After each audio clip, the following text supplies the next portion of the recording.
So, Paul, I'm like totally for it, but why did you say that women need to be silent in the church? I definitely never said that. All right, let's see it.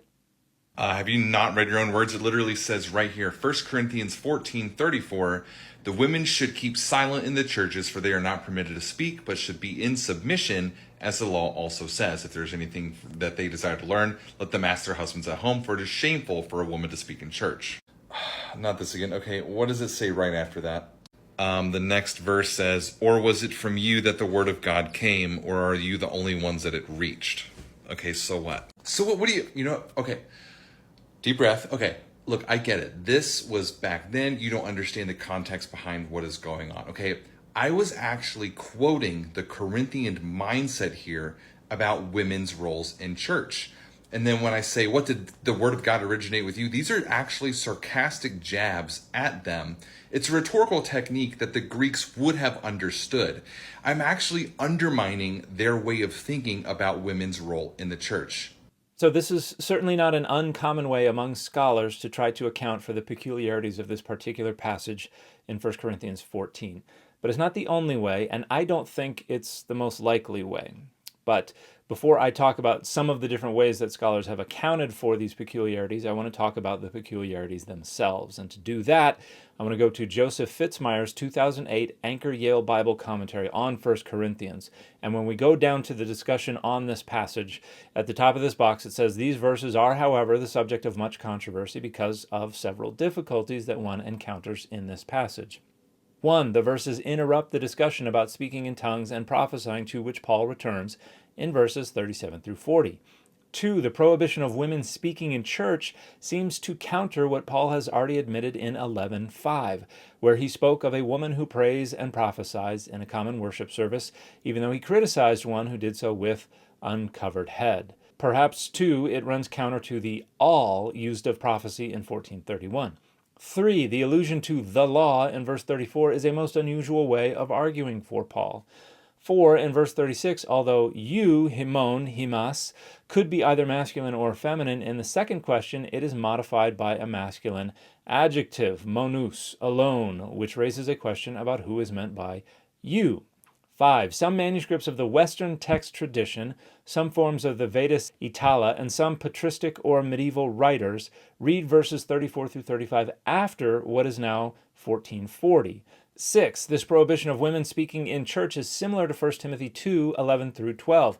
Let a woman learn in silence with all submissiveness. I allow no woman to teach or to have authority over men. She is to keep silent. That form of the prohibition is even more generic because there is no mention of church or a cultic setting, but it uses some of the same vocabulary as the Corinthian passage.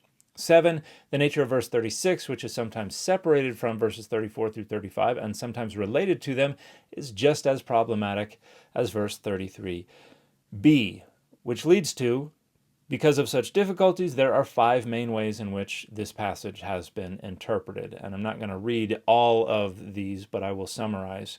The first one, verses 34 through 36, are regarded as a genuine Pauline composition transmitted somewhere in all Greek manuscripts of 1 Corinthians. And the idea here is that Paul is responding to something peculiar that Corinthian women are doing. They are speaking up for themselves, arguing for equality, egalitarianism, and Paul, in an effort to try to save them the embarrassment of losing that argument in a first century CE Greco-Roman setting, is telling them to quiet down, which I don't think is particularly likely.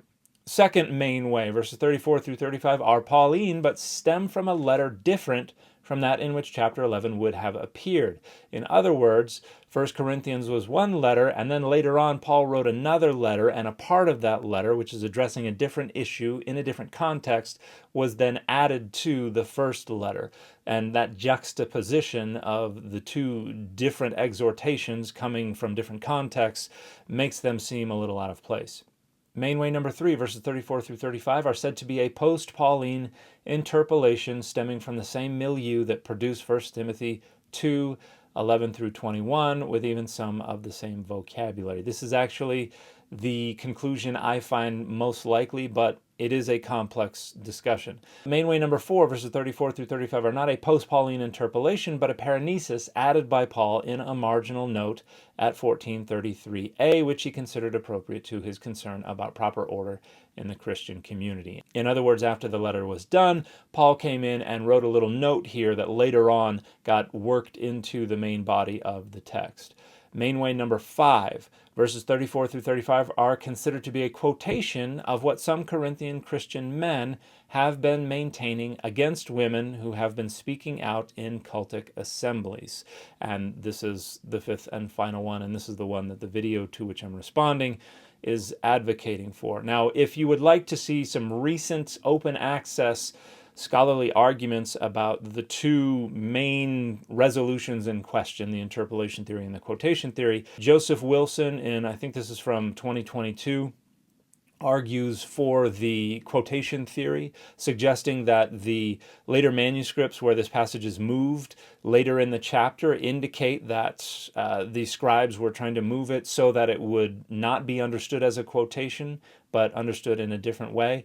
What a lot of scholars have pointed out, however, is that we don't actually have anyone in the ancient world who understands this to be a quotation where it is sitting in 1 Corinthians 14. So while people argue that Greeks would have understood this in that time period as a quotation, we have no examples of anyone in that time period understanding this as a quotation. And then Richard Fellows last year published this article, The Interpolation of 1 Corinthians 14:34 through 35, and the reversal of the name order of Prisca and Aquila at 1 Corinthians 16:19, where he makes the case that there are actually a few different places where we have interpolations and where we have editors making changes in the direction of more chauvinist interpretations of these passages, and suggests that while there are very few of these interpolations and alterations to the Pauline corpus, where they do happen, they all seem pretty unified in their rhetorical goals, in their intent. This is also an open access article. You can Google this title to find access to the paper. And this is the theory that I think makes the most sense of the manuscripts, of the context, of the linguistic concerns, and pretty much all of the peculiarities that are going on here. Although there is some complexity regarding where the interpolation ends. I happen to agree with Fellows that it probably ends at verse 35, but there's others who would say it extends to verse 36, and still others who say it extends to verse 37. I don't agree with those arguments, but when it comes to what was going on here, I think that these passages do directly conflict with what Paul is talking about in chapter 11 regarding women praying and prophesying in church. If they are not even allowed to lean over to whisper a question to their husbands in church, that would directly contradict their praying and prophesying openly in the same setting. So I think it makes the best sense as an interpolation. However, the quotation argument is what I think Fitzmyer ultimately endorses, and there are other very good New Testament scholars who endorse that conclusion as well. Personally, I happen to favor the interpolation theory. I am working on a large-scale survey that is kind of a state-of-the-field biblical studies survey where I'm going to try to find out exactly how many scholars prefer the interpolation theory versus the quotation theory. So hopefully I'll have some hard data soon about how many scholars agree with what theory, but that's still a ways off. So thank you for listening, everybody. The fit for this video is the Frank Miller Ben Grimm.